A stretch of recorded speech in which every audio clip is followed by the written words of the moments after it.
الحمد لله جل وعلا وصلى الله وسلم على رسوله المصطفى ونبيه المجتبى وامينه على وحي السماء وعلى آله النجبى وأصحابه الأتقياء أفضل الخلائق بعد الأنبياء ومن بهديهم اقتدى وبآثارهم اقتفى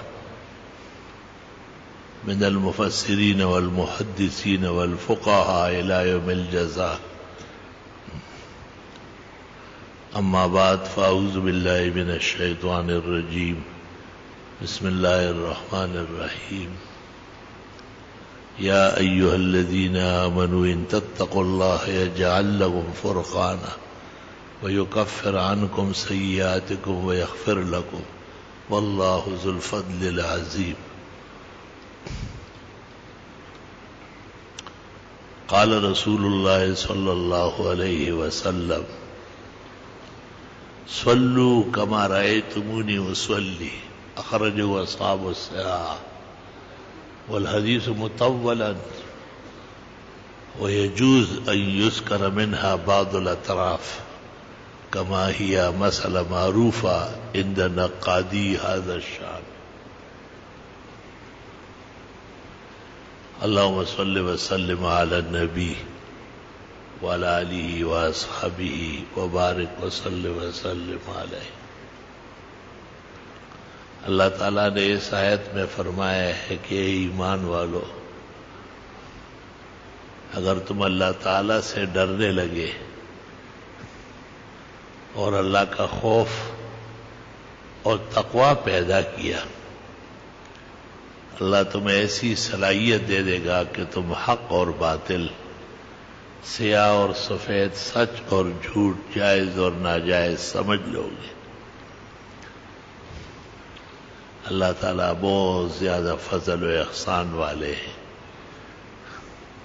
یہ بھی اس کا فضل و احسان ہوگا کہ بندوں کا تقوی، خوف، پرہیزگاری، احتیاط، ورع قبول فرما لے. یہ خیال اس لیے پیدا ہوا کہ اس موضوع پر گزارشات کر لوں کہ مثلا آپ کو ایک شخص سے توقع ہے کہ وہ آپ کی حسب شان خدمت کرے، اور اسے بھی آپ سے توقع ہے کہ آپ اس کا حسب شان اکرام کر لیں. تو دونوں میں یہ صلاحیت کہاں سے آئے گی کہ وہ اپنے مطلوبہ خدمت میں مخلص رہے اور آپ کے لیے اطمینان کا باعث بنے، اور آپ اس کے اعزاز و اکرام میں کمی نہ کرے اور اس کے اطمینان اور اس کی زندگی کے سکون کا خیال رکھے. پورا نظام زندگی اس پر موقوف ہے.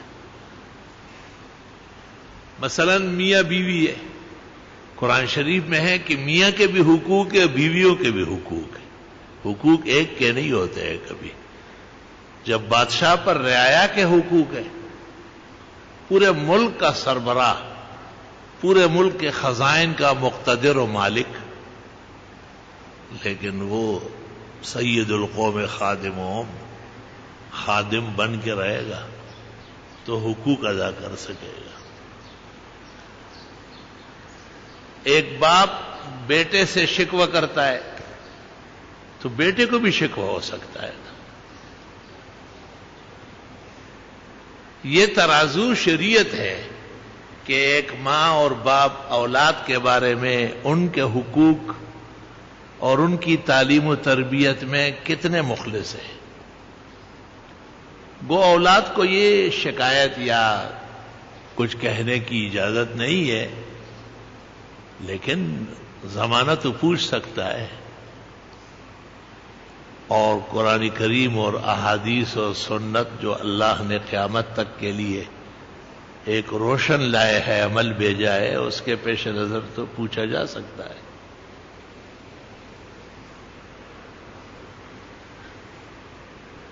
ایک پڑوس میں ہمارے ساتھ کچھ لوگ رہ رہے ہیں، اور ان کے بارے میں شریعت یہ کہتی ہے کہ والجار الجنب والجار ذی الجنب، کتنے حقوق و آداب یاد. بخاری میں ہے کہ یوسینی بالجار حتی خفت اللہ یشرکہ معی فی ارثی او کما قال. پڑوسی کے بارے میں اتنی تاکیدات آ گئی کہ ڈرنے لگا کہ وراثت میں تو نہیں شریک کر رہا ہے، کہ آدھی زمین آدھا دکان اس کو دے دو تو تمہارا پڑوسی ہے.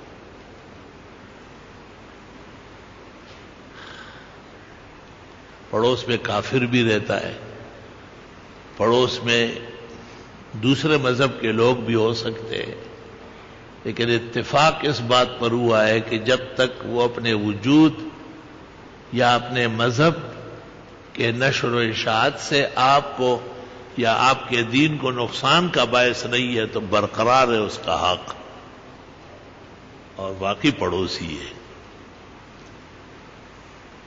اور اس کے بارے میں احتیاط کی ضرورت ہے،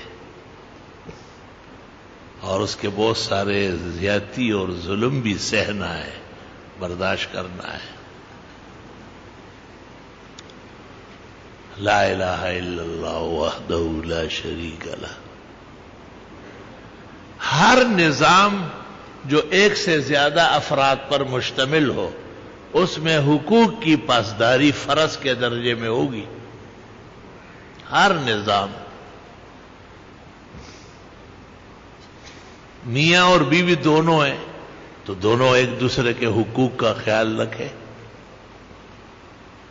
حدیث شریف میں ہے، حضرت عائشہ سے پوچھا گیا ام المومنین سے کہ حضرت گھر میں کیسے ہوتے تھے؟ کہا کانا فی محنت اہلی، گھر والوں کے کام کاج میں ہاتھ بٹھاتے تھے.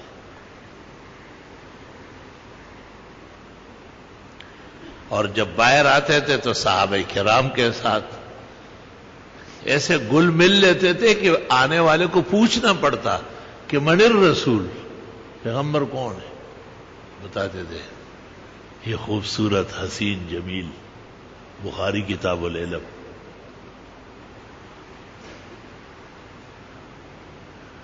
اللہ اکبر و کبیرہ.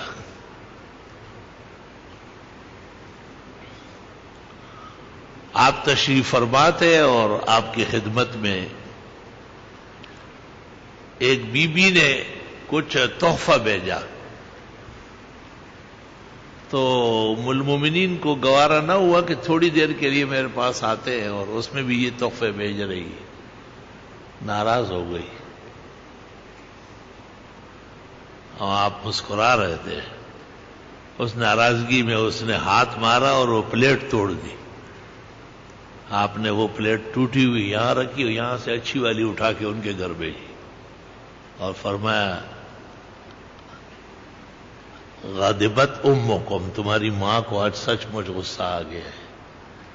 تو علماء کہتے ہیں گھریلو غصہ تھا تو برداشت کیا، لیکن جو زیادتی ہو گئی تھی اس کا انتقام بھی دلا دیا کہ لوگوں کے برتن توڑنے کی اجازت نہیں ہے آپ کو. عدل، انصاف، حقوق کی حفاظت. اللہ اکبر و کبیرہ. ایک خاتون نے آپ کی خدمت میں شکوہ کیا کہ میرے والد بہت بیمار ہے اور میرے خاوند کو خدمت کی ضرورت ہے. آپ نے فرمایا اس بیمار کے لیے دعا دو اور اپنے خاوند کی خدمت پوری کرو. علماء نے اس سے مسئلہ نکالا کہ شادی کے بعد بیٹے اور بیٹی کے ذمہ ماں باپ کے خدمت کے حقوق باقی نہیں ہیں. خاوند کے ذمہ فرض ہے کہ بیوی کا خیال رکھے اور بیوی کے ذمہ فرض ہے کہ خاوند کا خیال رکھے. یہ شادیوں کے بعد جو بہت پیارا بیٹا بنتا ہے وہ ماں کے ساتھ سوتا ہے. جب ماں کے ساتھ سوتے ہو تو پھر ماں کے ساتھ نکاح بھی کر لو گے، کیونکہ 10 سال کے بعد تو لڑکے کا ماں کے ساتھ سونا گناہ کبیرہ ہے.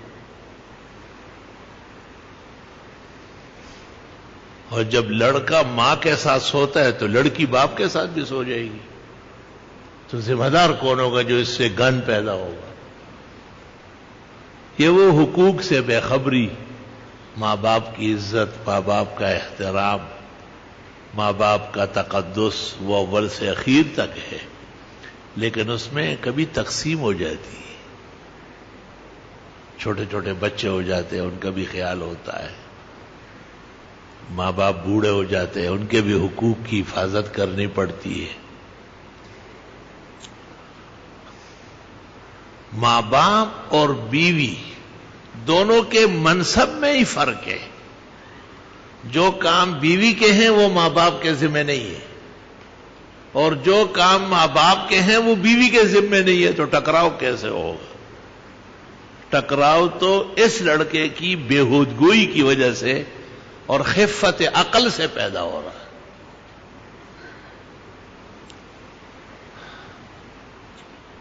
یہ تو خیر بڑی بات ہے، ایک ہی شخص ہے اور مال کا مالک ہے، متصرف ہے، اور شریعت کہتی ہے کہ زندگی میں ماں باپ کے ہوتے ہوئے اولاد ایک تنکے کا مالک نہیں، ایک تنکے کا، ایک پائی پونے کا مالک نہیں ہے۔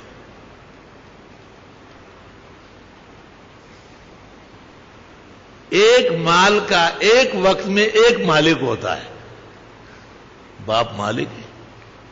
ہاں اس نے اگر کچھ کمایا ہے اجازت سے اپنی، وہ علیحدہ چیز ہے۔ جیسے بیٹے سمجھتے ہیں نا کہ بھائی سب کچھ میرا ہے، بالکل فوش، غلط۔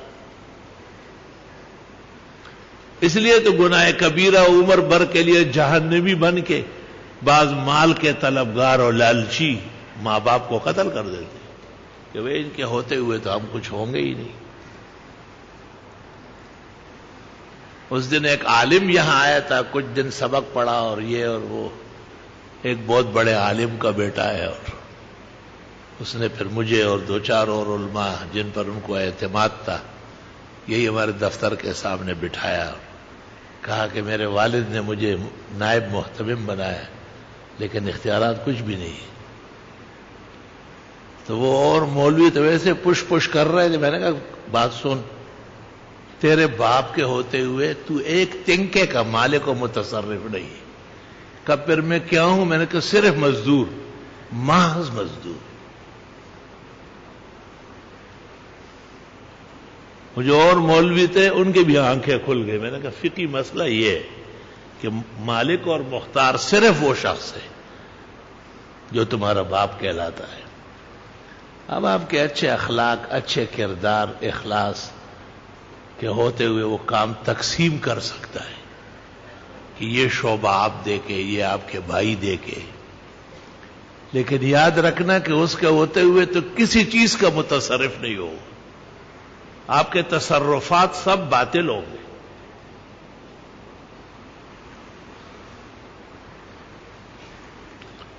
تو وہ سارا جھگڑا جو باپ سے کڑا کیا تھا وہ ختم ہو گیا۔ اس کے باپ نے کہا سمجھا دیا، میں نے کہا ایسا سمجھایا کہ ایسے 200 سال میں بھی نہیں سمجھے گا۔ اس کے کان غلط بھرے گئے تھے کہ آپ کو اپنا نائب بنائے تو بس اب یہ تو تبرک ہے۔ میں نے کہا تبرک نہیں ہے، وہ آخری روح نکلنے تک واقعتاً مالک و مختار ہے۔ تو 2 پیسے اس کی اجازت کے بغیر خرچ کرے گا تو مقروض ہوگا۔ سن تو ذرا فقہ اللہ،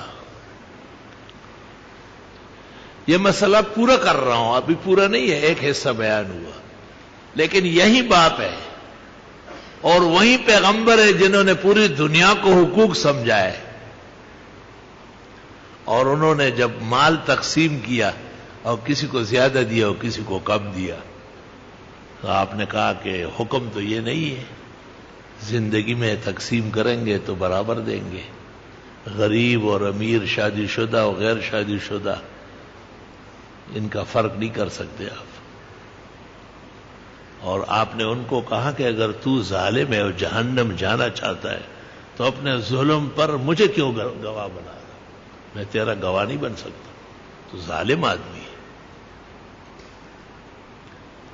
اس ترازو میں تولیے تو بڑے بڑوں کے کھرے جبے ختم ہو جائیں گے اور ان کے قد کاٹ خاک ہو جائے گا، کیونکہ تو ہر چیز میں اپنی مرضی چلاتے ہیں نا۔ آپ نے صحابی کو رجوع کرایا اور معافی دلوائی اور ان کو کہا نہیں، اعدلوا بین اولادکم فی العطیہ کو برابر سرابر رکھی تو میں گواہی دوں گا اور میں اس کے حق میں دعا دوں گا، اور اگر تم زیادتی کرو گے تو میں ظالم کا ساتھ کبھی بھی نہیں دوں گا۔ وَلَا تَرْكَنُوا إِلَى الَّذِينَ ظَلَمُوا فَتَمَسَّكُمُ النَّارُ، ظالم کی طرف ادنا جھکاؤ بھی جہنم کا باعث۔ اللہ اکبر کبیر۔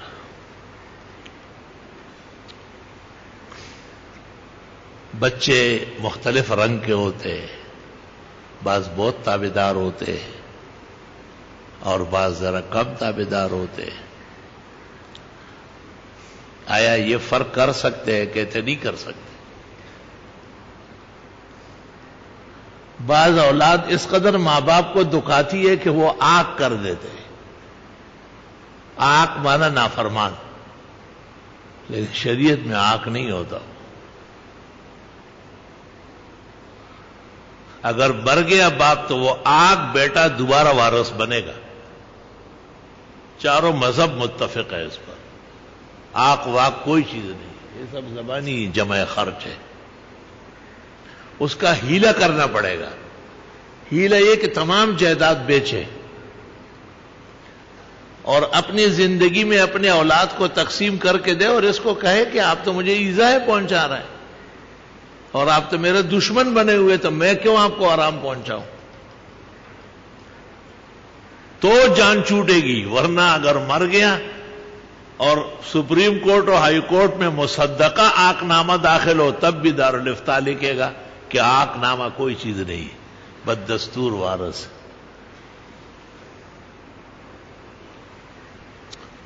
اللہ اکبر و کبیرہ۔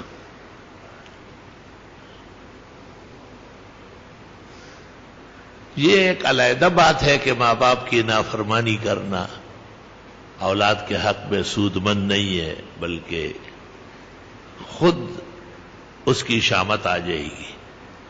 دستور دیکھا گیا ہے کہ جنہوں نے ادب کیا ہے ادب پایا ہے، اور جنہوں نے پریشان کیا ہے تو وہ پریشان ہو جاتے، اپنوں کے ہاتھ سے ہی پریشان ہوتے ہیں۔ اورنگزیب عالمگیر کو تکوینی طور پر شاہ جہان سے لڑنا پڑا، کیونکہ شاہ جہان اس کا باپ تھا اور اس کا تمام اعتماد دارا شکو پر تھا، بڑے بیٹے پر، اور دارا شکو جو تھا وہ اندر سے ہندو دھرم کی طرف مائل تھا، تو اورنگزیب کو بہت مصیبت پیش آ گئی۔ علماء کو کہا کہ مجھے بچاؤ، ورنہ بادشاہ تو پورا ہندوستان جو ہے وہ ہندوؤں کے حوالے کر رہا ہے۔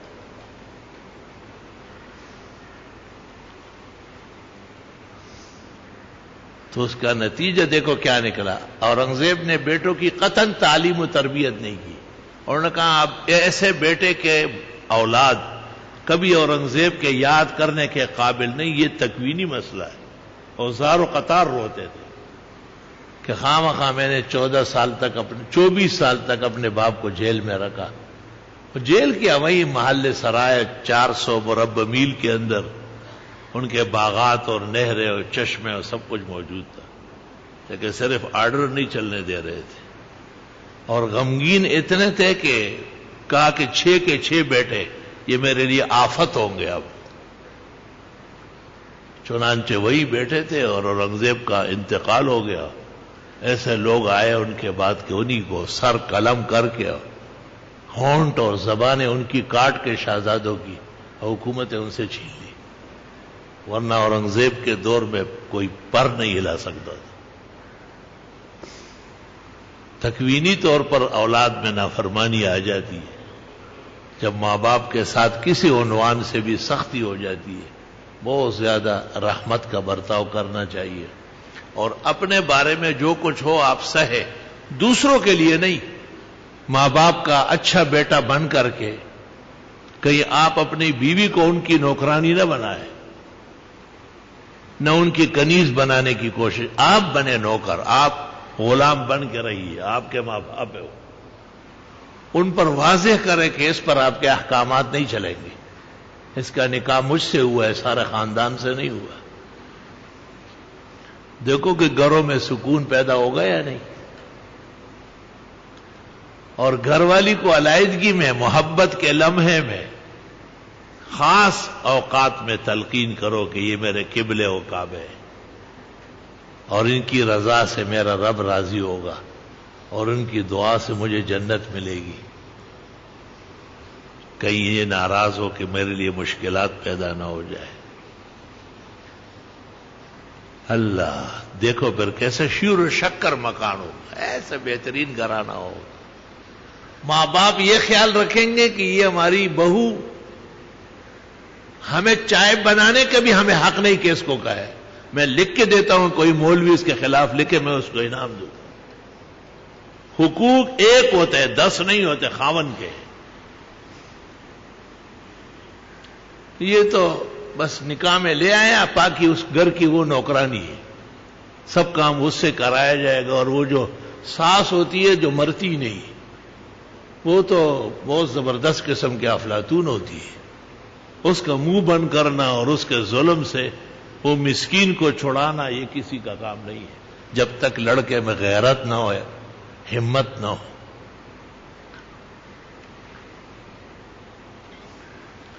دنیا میں ایک ضابطہ ہے، وہ قانون ہے. ضابطہ میاں بیوی کے درمیان ہے. ایک رابطہ ہے. رابطہ ایسا ہے جس طرح میں آپ سے درخواست کروں کہ آج یہ کام درپیش ہے، آپ ہماری مدد کی. یہ رابطہ ہے. ضابطہ کوئی نہیں. لوگ نماز پڑھنے آئے، ہمیں لینے دینے کے لیے نہیں آئے. روابط ہے. ورابط رابطے بھی ہونے چاہیے کہ بھئی ہمیں ان کو کس طرح تعاون پہنچائے، ہم ان کے دین کے راستوں میں کس طرح مدد کریں. یہ سب روابط ہے. ایک استاذ طالب کو نہیں کہہ سکتا کہ باہر کوئی چیز آئی ہے اٹھا کر کے آپ باورچی خانے لے جائیں. یہ کہہ سکتا ہے کہ آپ مہربانی کر جائے، یہ باورچیوں کے اور نوکروں کی ذرا مدد کر لیں. یہ رابطہ ہے. اور ضابطہ اس کو کہتے ہیں کہ آپ اگر یہاں رہنا چاہے تو کرے ورنہ گیٹ آؤٹ. ضابطے سے تشدد آ جائے گا اور رابطے سے محبت پیدا ہو جائے گی. تو ماں باپ کو بیوی کے حقوق اور بیوی کو ماں باپ کے حقوق، یہ ضوابط ہے، سمجھانا ضروری ہے.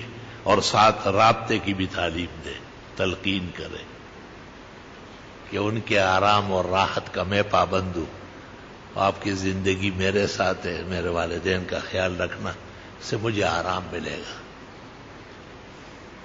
اور ان کو کہے کہ یہی آپ لوگ لے کے آئے نکاح میں بڑے دھوم دھام سے، عزت و احترام سے، تو اب میرے خاطر اس کو بھی اس گھر کا فرد مان لے اور اس کو ایذا نہ پہنچائے، اس سے میری بے عزتی ہوتی ہے. تو ماں باپ کو کوئی تلقین کرنا نیکیوں کہ یہ کوئی بری بات تو نہیں. قرآن کریم میں ابراہیم علیہ السلام یا ابتے یا ابتے، اے ابا جان یہ شرک چھوڑے، اے ابا جان بتوں سے کیا مانگ رہے، اے ابا جان جہنم چلے جاؤ گے. علماء کہتے ہیں بہت مشکل مرحلہ ہے، ایک حق سمجھانا اور ایک ادب کرنا. آدھو پختنو جھگڑا ہوگا نا یہ مشر رو رہے نہ آکشر وی لالا دلتا ہو رہا نو لالا مرتے ہوئے دلائیں مرتے ہوئے. یہ ادب دے حقوق دے نہیں. زبان شیر و شکر رکھنی ہے. کسی کے ظلم اور زیادتی کے باوجود بھی ہمیں اپنا تہذیب اور رنگ دین برقرار رکھنا ہے. سخت تو ہر شخص کہہ سکتا ہے، اور سختی میں تو زیادہ آرام نہیں ہے. حدیث شریف میں جس کام میں سختی آ گئی ہے وہ کمزور پڑ جاتا ہے، عیبدار ہو جاتا ہے. اور جس کام میں نرمی آ جاتی ہے وہ خوبصورت ہو جاتا ہے، حسن والا بن جاتا ہے. لا الہ الا اللہ وحدہ لا شریک لہ لہ الملک ولہ الحمد وعلی کل شیء قدیر.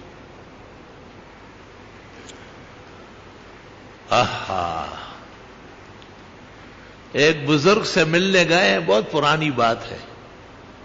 وہ پان کھانے کا بہت شوقین تھا. باتوں باتوں میں جو ہے نا ایک وہ کیا چیز ہوتی جو منہ میں ڈالتے ہیں پان میں، تو وہ الٹے ہاتھ سے منہ میں ڈالی. تو ایک عوام ہمارے ساتھ تھا، وہ کہیں ادھر ادھر رہا ہوگا، راستے میں بار بار کہہ رہا یار شیخ الحدیث صاحب تو الٹے ہاتھ سے پان کھا رہا. تھوڑی دیر بعد پھر کہتے ہیں یار حضرت خیال تو رکھتے نہیں. تو میں نے ان کو کہا کہ یہ کوئی شک نہیں ہے کہ دائیں اور بائیں کا بہت فرق کرنا ہے، اور یہ اسلام کی ایک طرح امتیاز ہے کہ دائیں ہاتھ سے کھاتے ہیں، دائیں ہاتھ سے پیتے ہیں. دائیں اور بائیں میں اتنا فرق ہے کہ حدیث شریف میں جب آپ فقیر کو خیرات دے یا بھیک دے تو ایسا دے کہ بائیں کو پتہ بھی نہ چلے. بخاری شریف میں حتی لا تعلم شمالو. اب اس سے پتہ چلتا ہے کہ مسئلوں میں کمزوری کتنی آ گئی. یہ ایسا کر کے دیتے ہیں. یہ کیا کون سا ادب ہے؟ کہتے جی میں نے کہا ادب تو ہے لیکن نبی کی مخالفت ہے، اور ہمارا ایمان یہ ہے کہ نبی کی مخالفت جہنم جانے کا ہے، اس میں ادب نہیں ہوتا. تو وہ غریب بھی لیتا ہے، تو وہ کہتے جنہوں نے ادب کر کے ایسا مجھے دیا تو میں بھی ادب سے لوں، تو انہیں ہم روکتے ہیں کہ آپ بائیں ہاتھ ہٹائے.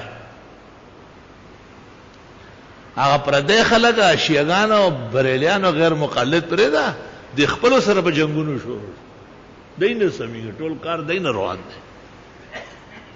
آپ پردی خلق ولاړل پاتې شو را دین سمېږي په کاګه روان دي. تو جب آگے ہم بڑھے تو میں نے اس شخص کو کہا آپ کو پتہ چلا کہ اس قدر معمولی سی مخالفت سے مجھ سمیت پوری گاڑی جو بزرگوں سے بری عاجز ہے کہ اس نے ایک بائیں ہاتھ سے منہ میں کیوں ڈالا. تو میں نے کہا یہ جو لوگ دائیں کے ہوتے ہوئے بائیں ہاتھ سے پانی پیتے ہیں، دائیں کے ہوتے ہوئے بائیں ہاتھ سے روٹی سالن منہ میں ڈالتے ہیں، اس کا درد بھی کبھی کسی کو ہوا ہے؟ ایک شیخ الحدیث صاحب غریب استاد العالم محدث کبیر، اس سے پان کے خیال میں کہ پان بہت ضروری ہے کھانا، کبھی کبھی مجھے بھی نصیحت کرتے تھے کہ سنا ہے پان کے بارے میں بہت سخت روش ہے. میں نے کہا نہیں سخت تو نہیں ہے، یہی کہتا ہوں کہ نامناسب ہے، لیکن یہ دستور ہے کہ جب مسئلہ ممبر سے بیان ہوگا تو طاقت سے بیان ہوگا. اور خالی پان نہیں ہے، بیڑی ہے، نسوار ہے، سگریٹ ہے. ایک شہر جانا ہوا تھا، نام نہیں لیتا، ان کے اچھے لوگ بیٹھے خفا ہوتے، تو مؤذن صاحب نے اذان سے پہلے منہ میں نسوار ڈالا بے اذان شروع کو. میں نے وہاں کے امام کو کہا، میں نے کہا گورو مؤذن بانگ ہوئے نسوار ہے، وہاں چل عشاء تا تخو نہ لگے تھا. اللہ اکبر اور شابش ہوئے وہ دونوں ایک طرف ہو گئے، میں اکیلے ہی رہ گیا. کمزوریاں بہت زیادہ ہیں. توبہ استغفر اللہ واتوب الیہ. ابو ایوب انصاری رضی اللہ تعالیٰ عنہ عبداللہ ابن عمر کے گھر مہمان ہوئے تھے. تو ابو ایوب انصاری نے ایسے دیواروں پہ کچھ پردے وردے دیکھے کہ یہ کیا چیز ہے. آپ تو صحابی رسول ہے اور حضرت عمر کے بیٹے ہیں. انہوں نے کہا آج کل عورتوں کا راج ہے، یہ عورتیں گھروں کو سجاتی ہے. ابو ایوب انصاری نے کہا کہ گھر اکیلے عورت کا ہے یا آپ کا بھی ہے؟ عورت کون ہے؟ آپ کی بیوی ہے یا ماں ہے؟ اس نے کہا کہ نہیں گھر والی ہے، بیوی ہے. کہا بیوی کے سامنے ہتھیار ڈال دیا اور بیٹے عمر کے ہو، تمہیں شرم نہیں آتی؟ تیار کھانا چھوڑا اور روانہ ہو گئے. دور تک عبداللہ ابن عمر معافیا مانگتے رہے کہ آئندہ خیال رکھوں گا. فرمایا آپ کے گھر کھانا کھانا اس غیرت کے خلاف ہے جس پر میں نے تیرے باپ عمر کو دیکھا تھا. وانت ابن عمر، وہ عمر کے بیٹے ہو کہ اتنی کمزور باتیں شروع کر. تو یہ جھگڑے اور یہ گلے ویلے پہلے سے چل رہا ہے. جن کو درد و غم زیادہ ہوتا ہے وہ پریشان ہوتے ہیں. اللہ اکبر و کبیرہ.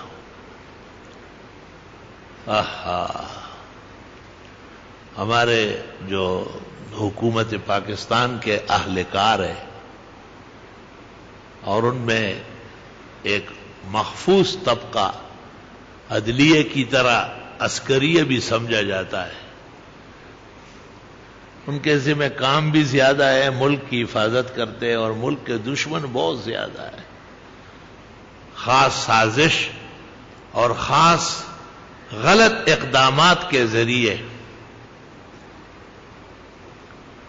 ایک اسلامی ملک کو جو ہمارا عمر بھر طرفدار و حمایتی رہا تھا، اس کو دشمن بنایا تاکہ وہ سائڈ بھی کمزور ہو جائے۔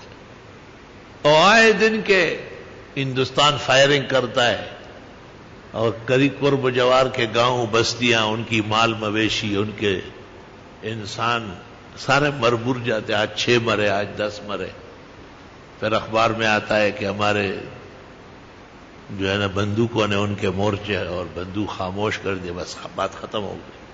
اور یہ جب سے آپ کو یاد ہے یہ سلسلہ شروع ہے، اس کا حساب کوئی درد برا آدمی لگا لے کہ کتنے لوگ خامخواہ مارے گئے۔ قلب میں سوز نہیں، روح میں احساس نہیں، کچھ بھی پیغام محمد کا تمہیں پاس نہیں۔ دوسری طرف وہ جمعے کے قاتل جو ہے شاعر اللہ کے دشمن، اس کو اللہ تعالیٰ نے در بدر خاک برسر کر دیا، اور اس کے سارے نظام کو نااہل قرار دے دیا گیا۔ پھر بھی کوئی ہے نہیں جو اس کے کام میں ڈالے کہ آپ نے جمعے کا دن ہٹایا ہے اور اتوار لگایا، اللہ نے آپ کو ذلیل کرنا، اور ذلیل ہوں گے، تجھے بچنا نہیں ہے۔ جلدی کرو، معافی مانگو، اور کہو کہ میرے دور وزارت میں میں نے جو بدترین کام کیا ان میں ایک یہ ہے کہ میں نے جمعے کے دن کی سرکاری تعطیل کی حیثیت ختم کر کے اور اس کی جگہ اتوار کو مسلط کیا، اور میرے رب کی ناراضگی مجھ پر آئی، اور ہر دفعہ میری حکومت درمیان میں توڑ دی گئی، یعنی نااہلیت کی وجہ سے۔ تو جب تک آدمی معافی نہ مانگے تو کیسے معاف ہوگا؟ بخاری شریف میں ہے کہ واقعہ افک میں بی بی صاحبہ پر جو تہمت لگی تھی ناحق، منافقین اور کفار کی جو سازش تھی، اور پیغمبر مرسل کی عزت و ناموس کو داغدار کرنے کی ایک نامناسب کوشش ہوئی تھی، اس میں آپ نے ام المومنین کو ایک موقع پر نصیحت کی، ان العبد اذا اذنب ذنبا ثم تاب توبۃ تاب اللہ علیہ۔ ایک بندہ جب گناہ کر لے اور پھر دل سے توبہ کر لے اور اللہ کے حضور اس کا اعتراف کر لے کہ خدایا مجھ سے یہ خطا ہوا ہے، یہ جرم ہوا ہے، اللہ اس کو معاف کر دیتا ہے۔ ثم اعترف، اور وہ اپنے گناہ اور جرم کا اعتراف کر لے، وہ اسی خیال خام میں مبتلا ہے کہ میں بڑا اچھا ہوں، میں نے موٹر وے بنا لیا اور میں نے فلاں سلسلہ شروع کرایا، دوسری طرف سے نکل آتا ہے کہ اس میں آپ نے اتنے کرب چوری کی، اس میں اتنے کرب ڈکیتی کی، یہ سارے کام آپ کی چوری، غلطی، حرام خوری کے لیے، اپنے غلطیوں پر پردہ ڈالنے کے لیے، کیونکہ بنیادی طور پر خدا کی دشمنی اور خدا کے غضب کو وہ شخص لے چکا ہے اپنے ذمہ، جمعے کا مبارک دن ہٹا کر، اور اتوار جیسے مغضوبین اور ضالین کا منحوس دن اس کو پاکستان کے عوام پر مسلط کیا ہے۔ تو جب تک آدمی گناہ سے معافی نہ مانگے اور اس کو اعتراف نہ ہو، قرآن کریم میں ہے کہ یہ لوگ ہر سال 1-2 مرتبہ پیٹے جاتے ہیں، یفتنون فی کل عام مرتن او مرتین ثم لا یتوبون ولا هم یذکرون، نہ یہ توبہ کرتے ہیں نہ انہیں کوئی بات یاد رہتی، یہی عذاب کی وجہ ہے۔ وہ فرقے نے لکھا کہ جی آپ نے فلاں قادری کو پھانسی کیا ہے تو اس لیے آپ کی خیر نہیں، کتنے قادری اور نقشبندیوں کو انہوں نے مار ڈالا، یہ ایک قادری کو رو رہا ہے، کتنے چشتی اور نقشبندی ان کے ہاں گاجر اور مولی کی طرح کٹ گئے اور پوچھا ہی نہیں گیا۔ جس دن کراچی کے اکابر علماء شہید ہوئے تھے اس دن اس نااہل و نالائق آدمی کا رات کو پریس کانفرنس میں نے سنا تو اس نے وہ صادق گنجوی کا ذکر کیا، رافضی کا ذکر کیا، اپنے بزرگوں کا ذکر نہیں کیا۔ معلوم ہوا کہ ان بزرگوں کا قتل وہ اس کے ایجنڈے کا حصہ تھا۔ از مکافات عمل غافل مشو اور گندم از گندم برائے جو از جو۔ توبہ استغفر اللہ واتوب الیہ۔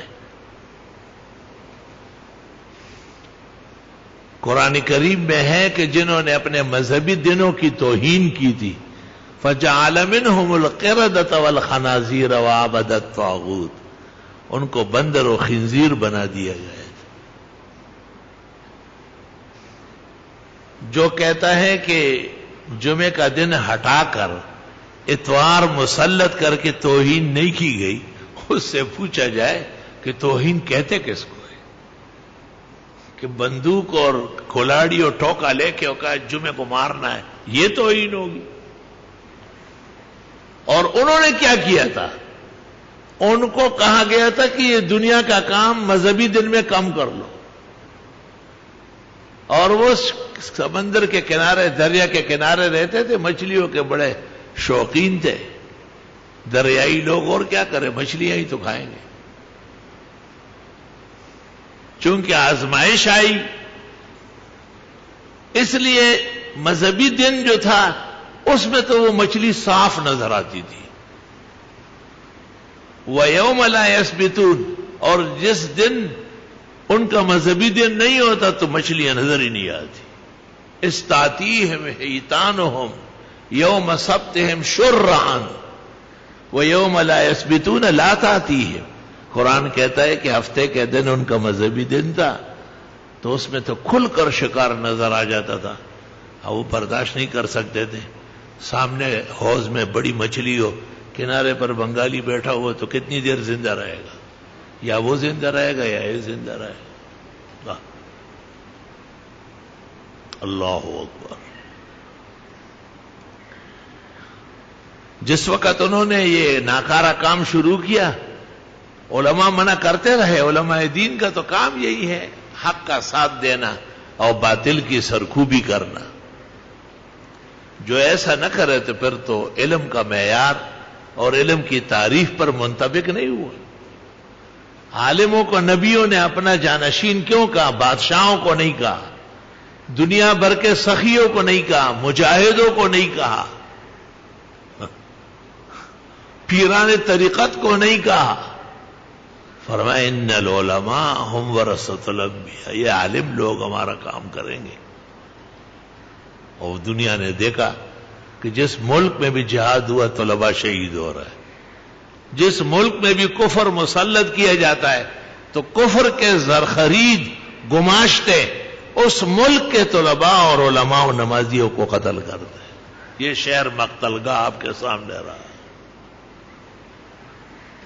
بجرم عشق تو میں کو شیدغو غائز، تو نیز بر سر باما مدی تماشائز۔ علماء اس لیے درد و غم کے ساتھ منکرات کے خلاف بولتے ہیں، ناجائز کو روکتے ہیں۔ آج کل ہمارے ملک کے بڑے ذمہ داروں کو ایک مشکل پیش آئی۔ وہ مشکل یہ ہے کہ یہ کہتے ہیں کہ علماء فتوے وہ ہمارے مطابق دیا کریں۔ تو ایک سرکاری مولوی نے اس دن ایک مجلس میں قیمتی بات کہی کہ پھر آپ بھی ہمارے فتوے کے مطابق ہو جائے نا۔ اگر ہم سے یہ توقع رکھتے ہیں اور ہمیں پابند کیا جا رہا ہے کہ جہاد کا فتویٰ ریاست دے تو پھر ریاست بھی فتوے کے مطابق چلے، بات ہی ختم ہے۔ پھر تو آپ آگے اور ہم پیچھے، آپ صف اول ہے اور ہم صف ثانی ہے۔ کوئی شک نہیں ہے کہ اولو الامر، وہ لوگ جن کو انتظام اور انصرام کا حق شریعت نے دیا ہے، اولو الامر، وہ لوگ جو ملک کے نظام اور عسکریت اور عدل کے پاسدار ہیں، جن کے اوامر چلتے ہیں، نواہی چلتے ہیں، اولو الامر. مطلق کوئی سرکاری آدمی اولو الامر نہیں ہوتا، اس کو مسلمان ہونا ضروری ہے، اس کو امر و نہی سمجھنا ضروری ہے. ابن جریر نے اپنے تفسیر جامع العلم والبیان میں اس کی 4 تفسیریں نقل کی کہ اس سے مراد ابو بکر عمر ہے، ظاہر ہے بڑے علماء تھے. اس سے مراد خلفائے راشدین ہے، وہ بھی شریعت کے ماہر تھے. اس سے مراد کل صحابہ ہے کیونکہ وہ عدول انصاف کے علمبردار تھے. اور اس سے مراد مجتہدین و فقہاء ہے. قرآن کریم سے پتہ چلتا ہے کہ اس سے مراد مجتہدین و فقہاء ہے. وَإِذَا جَاءَهُمْ أَمْرٌ مِّنَ الْأَمْنِ أَوِ الْخَوْفِ أَذَاعُوا بِهِ. جب ان کے پاس فتح یا شکست کی بات آتی ہے بغیر تحقیق کے پھیلا دیتے ہیں. وَلَوْ رَدُّوهُ إِلَى الرَّسُولِ وَإِلَى أُولِي الْأَمْرِ مِنْهُمْ لَعَلِمَهُ الَّذِينَ يَسْتَنبِطُونَهُ مِنْهُمْ. اگر یہی بات پیغمبر کی طرف رجوع کرے، سنت سے پوچھے، یا فقہ اور فقہا مجتہدین کے احوال کی روشنی میں معلوم کرے تو بات درست ہوگی. بغیر افواہ کے تابع ہو کے نہ فتح کی خبر دینا غلط ہے اور نہ شکست کی اطلاعات شائع کرنا صحیح ہے. اس دن خواہ مولانا سمیع الحق صاحب کو اللہ تعالیٰ صحت شفا دے، اس کو اس کی موت کی خبریں اڑا دی. میں رات کو گھر گیا، محمد انور شاہ کی والدہ نے کہا اللہ مولانا کی مغفرت فرمائے. کون سے مولانا کی؟ مولانا سمیع الحق صاحب. میں نے کہا اللہ تعالیٰ ان کی بھی اور ہم سب کی فرمائے، لیکن وہ زندہ ہے. نہیں اب میں نے کہا نہیں، کوئی اعلان نہیں ہوا. وَإِذَا جَاءَهُمْ أَمْرٌ مِّنَ الْأَمْنِ أَوِ الْخَوْفِ أَذَاعُوا بِهِ. جب انہیں کوئی امن یعنی فتح یا خوف یعنی شکست کی بات موصول ہوتی فوراً میڈیا میں اڑا دیتے ہیں، ایسا ہوا ویسا ہوا ایسا ہوا. کہتے جی آپ نے جو بیان دیا ہے، سوال کا جواب دیا ہے، اس سے ایک غلط فرقے کو تائید مل رہی ہے. میں مسئلہ تو یہی ہے کہ جو صحیح کام کرے اس کی تائید کرنی پڑے گی. سیاسی مولویوں کو آرام ملے یا نہ ملے. اور آپ جو بینکوں کے فارم بھر رہے ہیں اور میزان بینک جیسے سود خور اور حرام خور اور سود چوروں کا ایجنٹ بینک، اس کو زبردستی اپنے قد کاٹ سے مسلمان بنا رہا ہے. اس سے بھی تو آپ کے ان علماء جنہوں نے متفق فتویٰ لکھا ہے کہ کوئی بینک پاکستان میں اسلامی نہیں اور کسی بینک کا کوئی شعبہ اسلامی نہیں، ان کو تکلیف نہیں پہنچا رہے آپ. اپنے من میں ڈوب کر پا جا سراغ زندگی، تو اگر میرا نہیں بنتا نہ بن اپنا تو بن. فتوے کا اور فقہ کا تحفظ سب کا فرض ہے. نہ مذہبی لوگوں کو اجازت ہے اور نہ سیاسی گماشتوں کو کہ وہ لوگوں کو راضی کرنے کے لیے ان کے غلط جو ان کے مزدوروں نے ان کو القاب دیے، ان کے تنخواہ خوروں نے، اس سے ڈر کر کے بینک کو اسلام کہے، یہ اسلام کے روشن چہرے کو سیاہ کرنے کے مترادف ہے.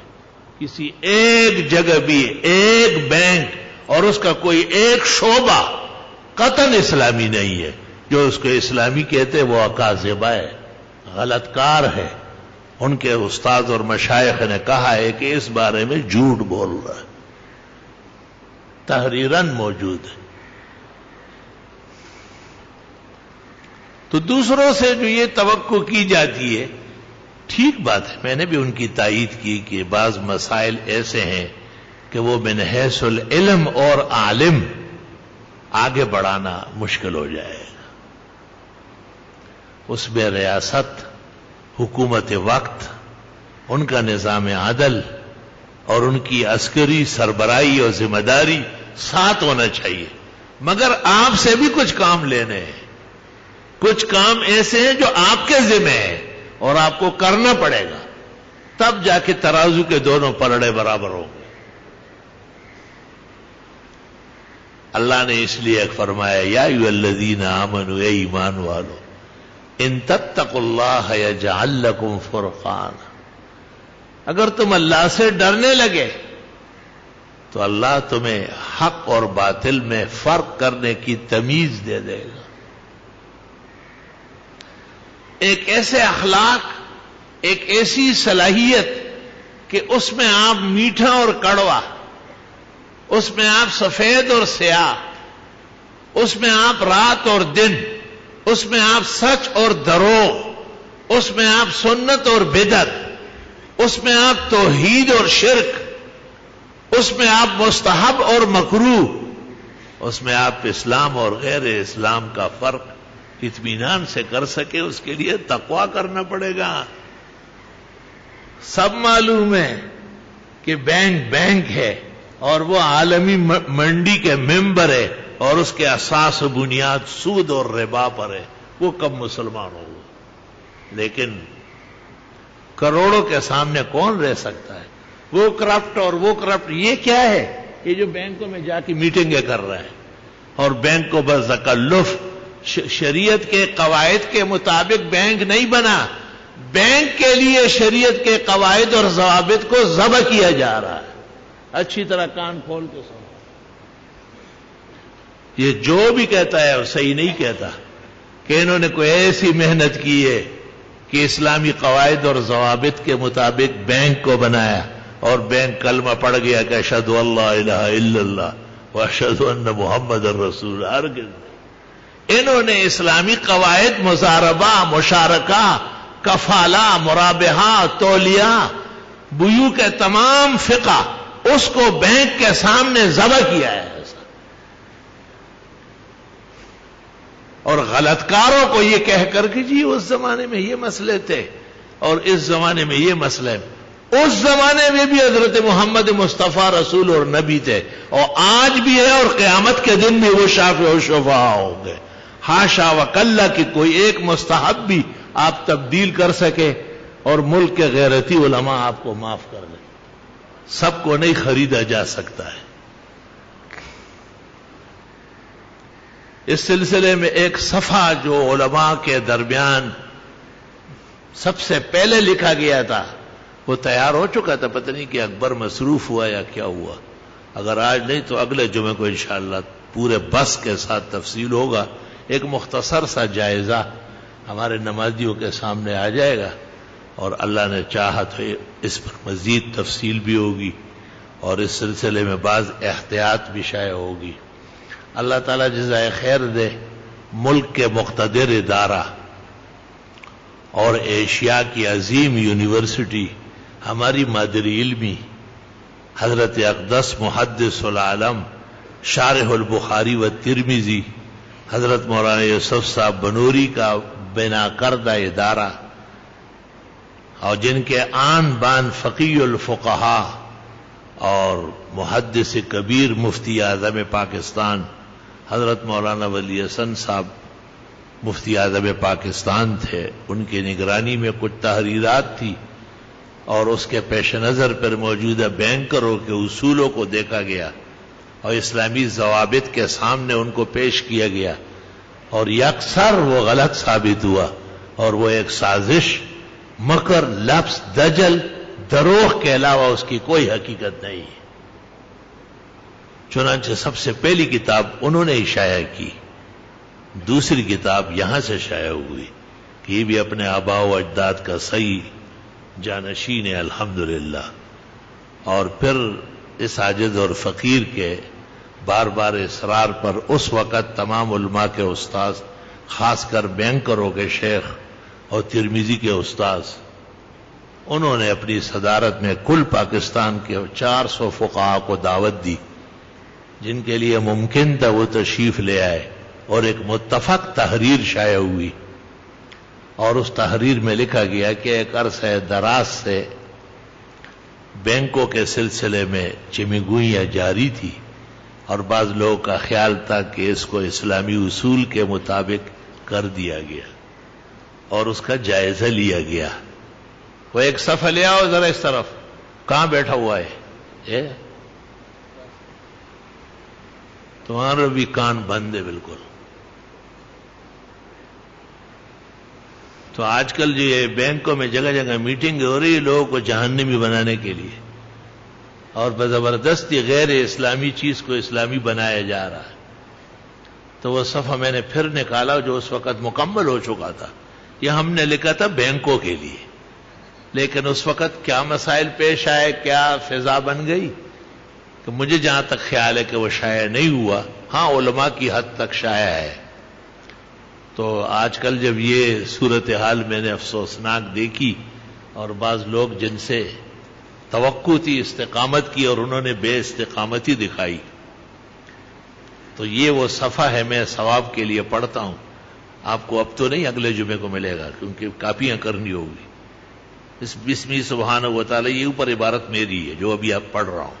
کچھ عرصے سے بعض بینکوں کے بعض شعبوں کو اسلامی کہا جانے لگا، جبکہ ملک بھر کے اکابر فقہا اور اصحاب علم نے اس کے اسلامی پہلو یا فقی جواز کا صراحتاً انکار فرمایا ہے. ان بزرگوں کی وہ متفق تحریر کے آئینے میں ان بینکوں کا غیر اسلامی اور غیر فقی ہونا تو واضح ہے، اور ان بینکوں کی حیثیت کو اسی تحریر کے تناظر میں دیکھا جائے تاکہ امت مسلمہ اس جال میں مبتلا ہونے والے بعض علماء بھی محفوظ رہے. بسم اللہ الرحمن الرحیم. آگے وہ تحریر ہے، وہ میں پڑھتا ہوں.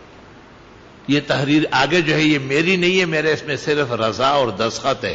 یہ 400 فقہائے پاکستان اور مفتیوں کا متفق تحریر ہے، اور اس کے صدر نشین ان سب کے استاد مولانا سلیم اللہ خان تھے. اب چونکہ وہ فوت ہوئے ہیں تو بینکر میدان میں آ گئے. سیدھی بات ہے بالکل.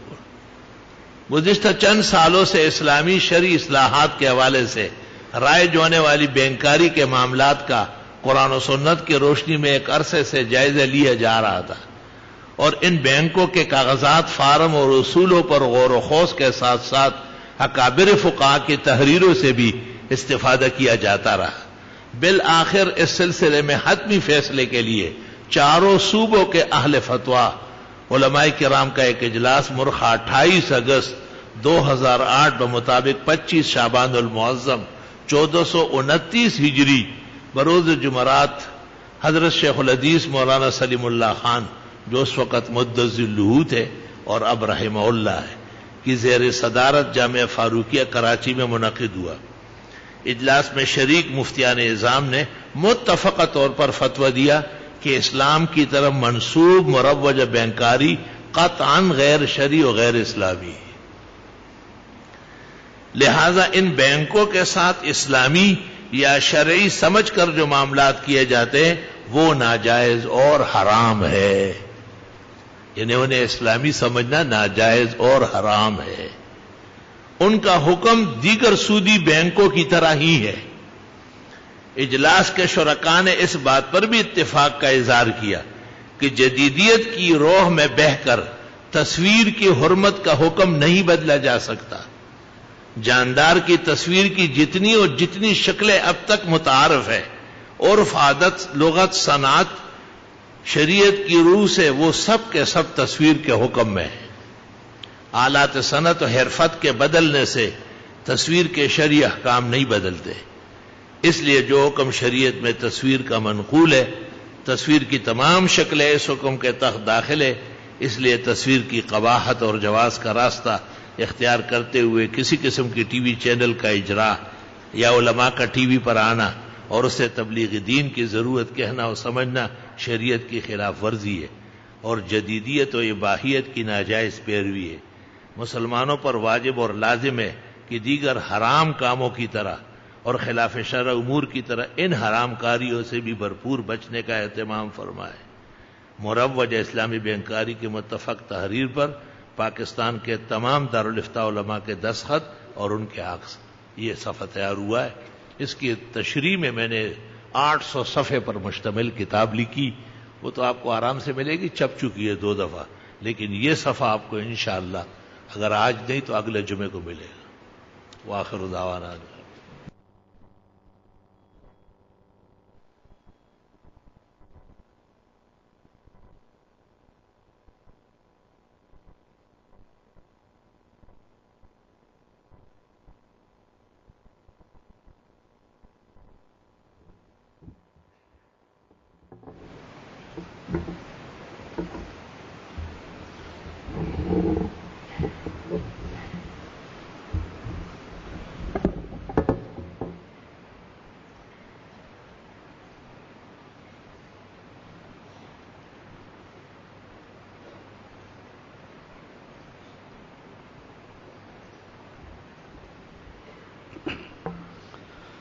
الله أكبر الله أكبر الله أكبر الله أكبر أشهد أن لا إله إلا الله أشهد أن لا إله إلا الله أشهد أن محمدا رسول الله أشهد أن محمدا رسول الله حي على الصلاة حي على الصلاة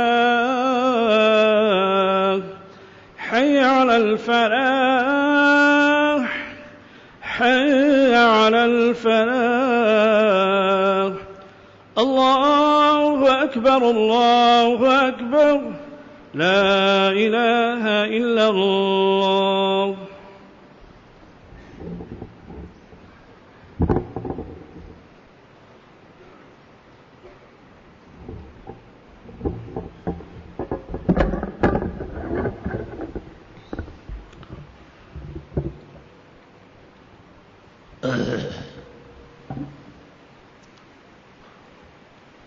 الحمد لله جل وعلا الذي خلق الأرض والسماوات العلى الرحمن على العرش استوى له ما في السماوات وما في الأرض وما بينهما وما تحت الثرى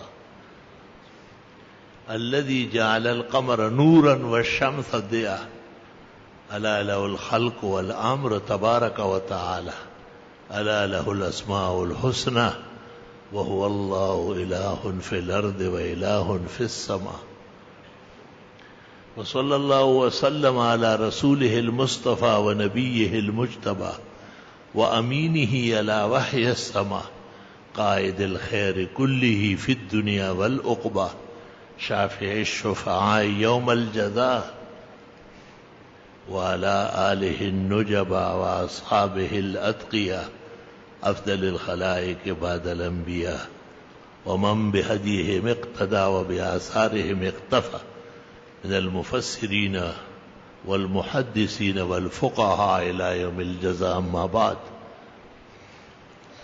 أعوذ بالله من الشيطان الرجيم إن الله اصطفى لكم الدين فلا تموتن إلا وأنتم مسلمون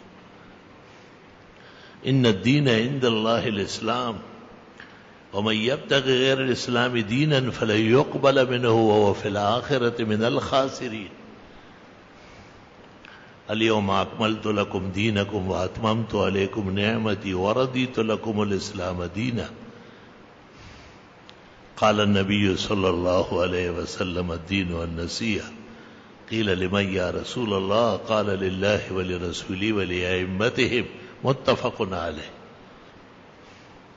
وقال صلى الله عليه وسلم إني أوتيت ملة حنيفية سمحة سهلة رواه البخاري.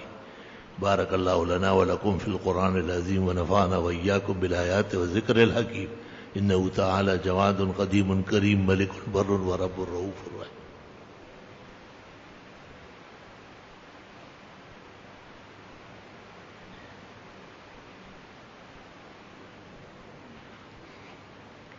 أحمدك حمد الحامدين وأشكرك شكر الشاكرين واللهم صل وسلم على نبي النبيين ورسول المرسلين سيد الأولين والآخرين وعلى آله وأصحابه أجمعين. أما بعد فقد قال النبي صلى الله عليه وسلم أرحم أمتي بأمتي أبو بكر وأشدهم في أمر الله عمر وأصدقهم حياء عثمان وأقضاهم علي وفاطمة سيدة نساء أهل الجنة وفضل عائشة على النساء كفضل السريد على سائر الطعام أخرجه الشيخان. خير نساء بني إسرائيل مريم وخير نساء هذه الأمة خديجة متفق عليه. وقال صلى الله عليه وسلم الله الله في أصحابي لا تتخذوهم غرضا من بعدي فمن أحبهم فبحبي أحبهم ومن أبغضهم فببغضي أبغضهم خير القرون قرني ثم الذين يلونهم ثم الذين يلونهم. قال الحافظ في الفتح كلها ثابتة بأسانيد عالية. وقال صلى الله عليه وسلم لا تسبوا أصحابي فإن أحدكم لو أنفق مثل أحد ذهبا ما بلغ مد أحدهم ولا نصيف. رواه البخاري. إن الله يأمر بالعدل والإحسان وإيتاء ذي القربى وينهى عن الفحشاء والمنكر والبغي يعظكم لعلكم تذكرون.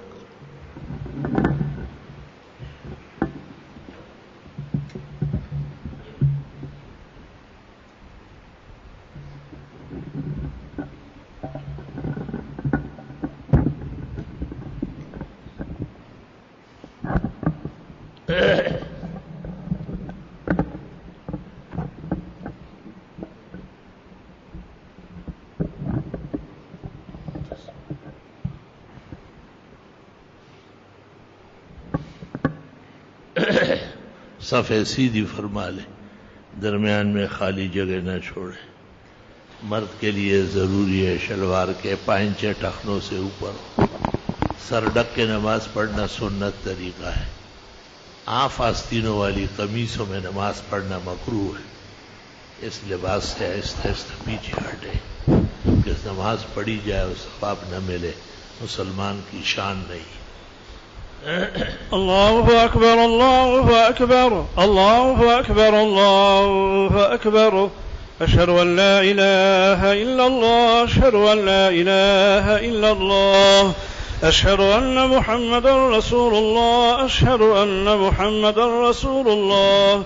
حي على الصلاة حي على الصلاة حي على الفلاح حي على الفلاح قد قامت الصلاة قد قامت الصلاة.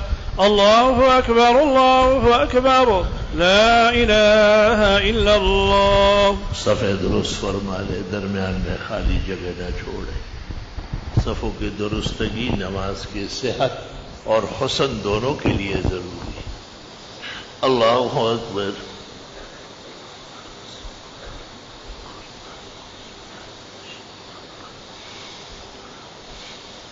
الحمد لله رب العالمين الرحمن الرحيم مالك يوم الدين إياك نعبد وإياك نستعين اهدنا الصراط المستقيم صراط الذين أنعمت عليهم غير المغضوب عليهم ولا الضالين. يا أيها الذين آمنوا أطيعوا الله ورسوله ولا تولوا عنه وأنتم تسمعون ولا تكونوا كالذين قالوا سمعنا وهم لا يسمعون. إن شر الدواب عند الله الصم البكم الذين لا يعقلون ولو علم الله فيهم خيرا لأسمعهم ولو أسمعهم لتولوا وهم معرضون. يا أيها الذين آمنوا استجيبوا لله وللرسول إذا دعاكم لما يحييكم واعلموا أن الله يحول بين المرء وقلبه وأنه إليه تحشرون. واتقوا فتنة لا تصيبن الذين ظلموا منكم خاصة واعلموا أن الله شديد العقاب. واذكروا إذا أنتم قليل مستضعفون في الأرض تخافون أن يتخطفكم الناس فآواكم وأيدكم بنصره ورزقكم من الطيبات لعلكم تشكرون. الله أكبر.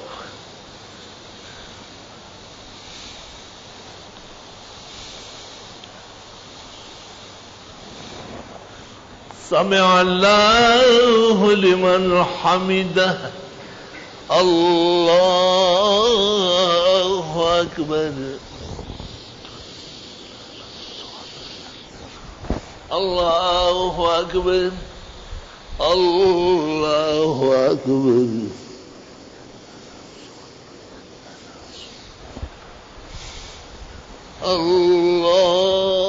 الله أكبر. الحمد لله رب العالمين الرحمن الرحيم مالك يوم الدين إياك نعبد وإياك نستعين اهدنا الصراط المستقيم صراط الذين أنعمت عليهم غير المغضوب عليهم ولا الضالين يا أيها الذين آمنوا لا تخونوا الله والرسول وتخونوا أماناتكم وأنتم تعلمون واعلموا أنما أموالكم وأولادكم فتنة وأن الله عنده أجر عظيم يا أيها الذين آمنوا إن تتقوا الله يجعل لكم فرقانا ويكفر عنكم سيئاتكم ويغفر لكم والله ذو الفضل العظيم الله أكبر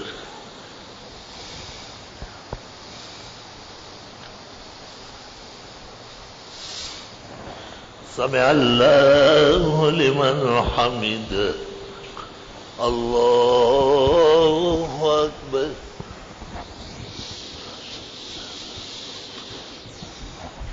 الله أكبر الله أكبر الله أكبر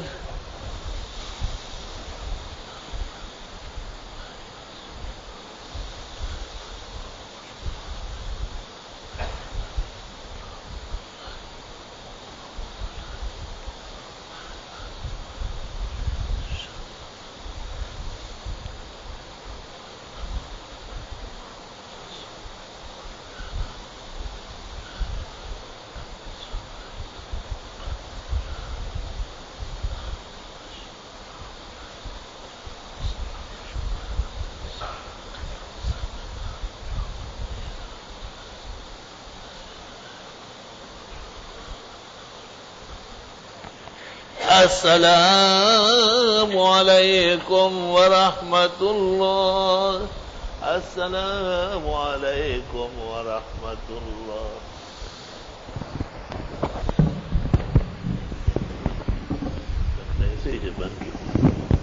الحمد لله رب العالمين اللهم صل وسلم على النبي وعلى آله وأصحابه وبارك وسلم عليه میت کے حق میں مغفرت کی دعا فرمائے اللہ تعالیٰ پسماندگان کو صبر و اجر عطا فرمائے صلی اللہ تعالی علی خیر خلقی محمد وآلہ وصحبہ اجمعین برحمتہ.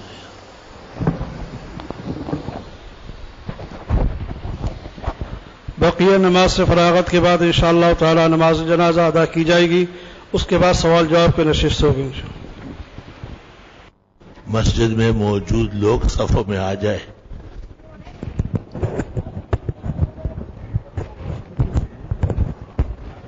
اللہ اکبر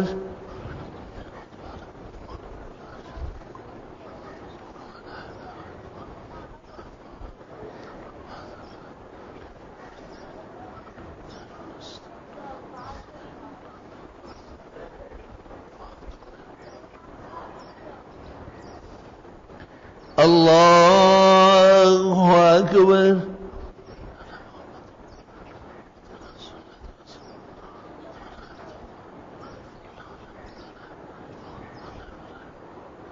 اللہ اکبر. اللهم اغفر لحينا وميتنا وشاهدنا وذكرنا وانصانا اللهم ناجينا فدوا منا فتوفوا لمن واننا الذين سبقونا بالإيمان إنك رؤوف رحيم صديقين صديقين ويحباش اللہ اکبر.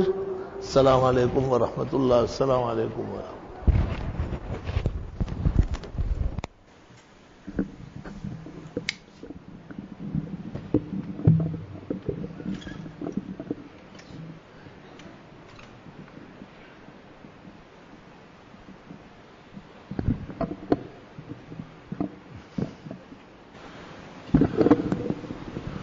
لوگوں کو جنازے کا ساتھ بھی دینا چاہیے اور خیال رکھنا چاہیے.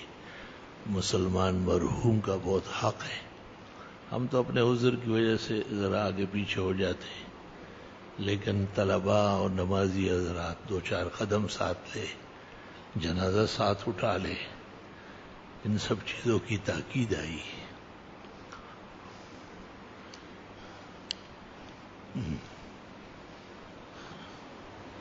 بسم اللہ الرحمن. دعا فرمائی کہ اللہ تعالیٰ آپ کی عمر برکت. جزاکم اللہ خیر.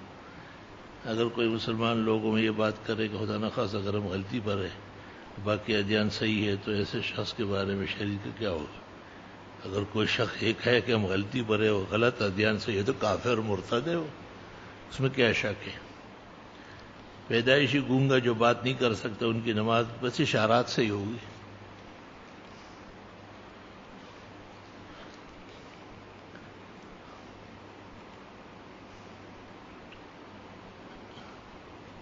مبلغ تبلیغ حضرات جہاد کی حدیث تبلیغ میں کیوں فٹ کرتے ہیں؟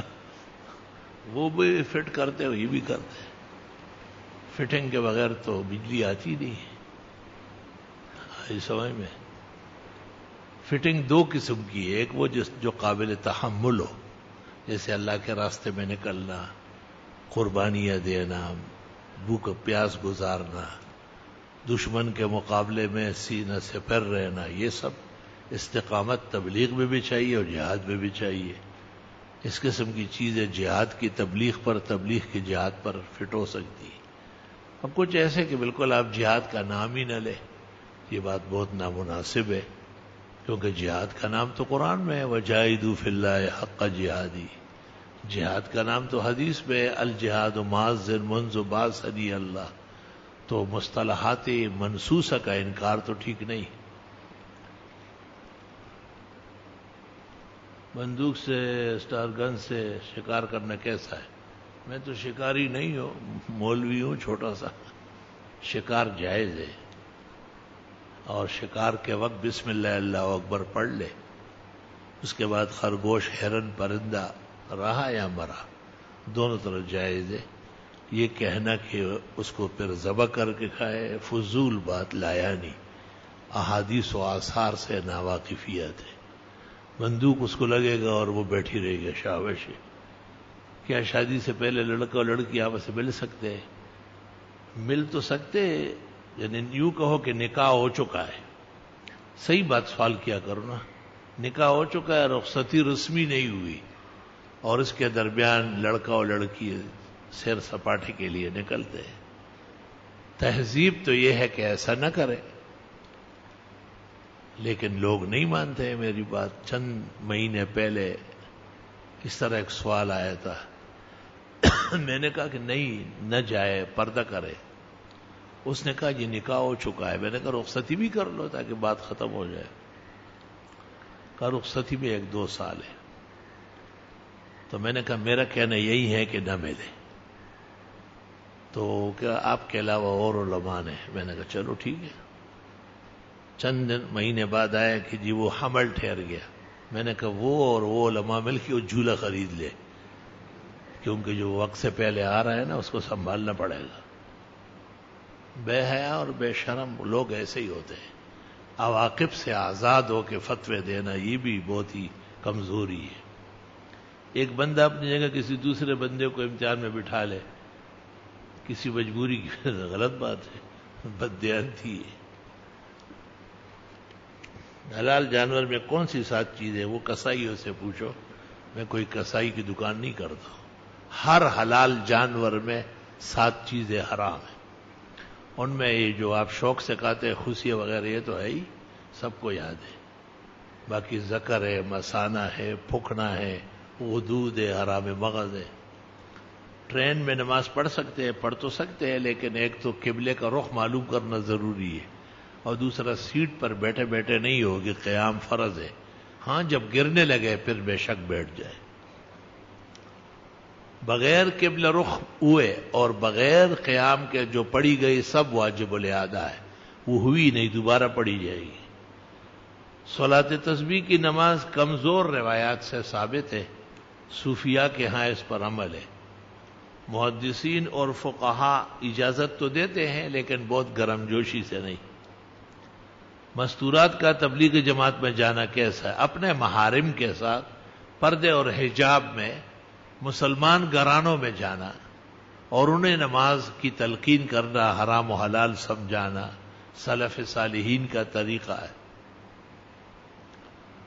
شرح بخاری میں امام الازہر مولانا انور شاہ نے ایک بخاری کے باب پر لکھا ہے کہ یجب تبلیغ النساء کما یجب تبلیغ الرجال، جیسے مردوں کی تبلیغ ضروری ہے عورتوں کی بھی تبلیغ ہونا چاہیے۔ مفتی سیف اللہ دارالعلوم حقانیہ کے مفتی نے اس کے خلاف کتاب لکھی ہے، میں نے منع کیا کہ یہ کتاب ٹھیک نہیں۔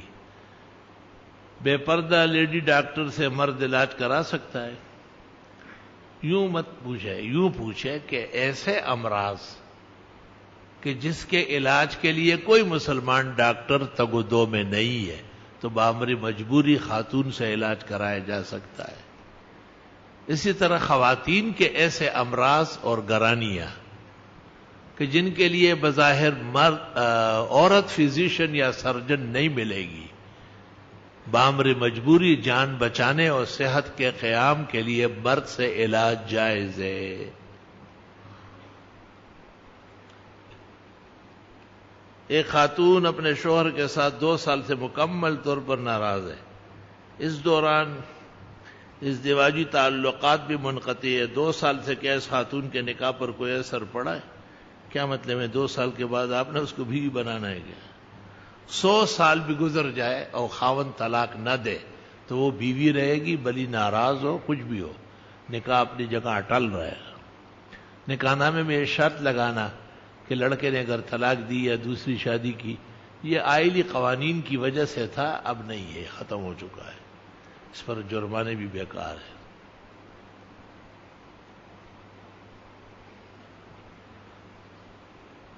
ابن کثیر نے اپنی تفسیر میں سورہ نجم میں یہ لکھا ہے، وہ لکھا ہے، یہ مسئلہ علماء حدیث میں اختلافی ہے۔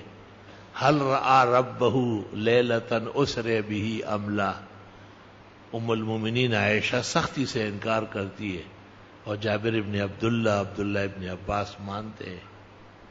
حضرت اقدس امام الازہر مولانا انور شاہ کی رائے بھی یہی ہے کہ دیکھا ہے، اور یہ بہت ہی حیران کن ہے کہ وہ کہتے ہیں قد بحثنا وجاء البحث الى انه رآہ، عقیدۃ الاسلام فی حیات عیسیٰ علیہ السلام۔